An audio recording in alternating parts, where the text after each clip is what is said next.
The International Institute for Educational Planning, IIEP, is very interested in understanding what role EFA has played for developing countries. So we recently completed a review of plans. This is something that's feeding into the GMR for 2015. We compared the national policy goals prior to 2000, so the Dakar Conference, and the more recent ones. And we found a number of interesting things. I think one of the most important findings is that we found that EFA created a framework with the goals and the indicators, which really helped countries improve the monitoring they were doing. So I think that's a very positive effect.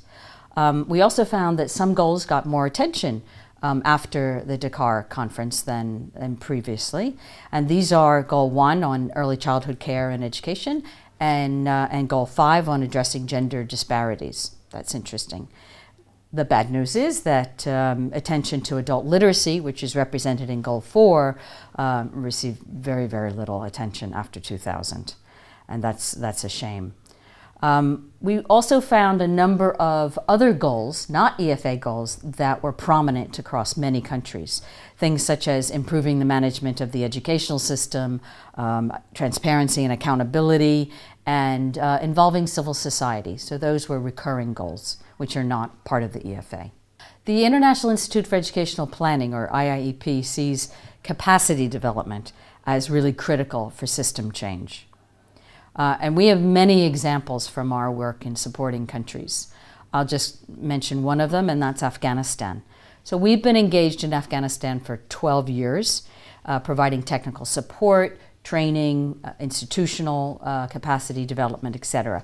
And over the course of this year, this is now one of the best success stories, because Afghanistan has now been able to move to decentralizing education and building capacity in the regions.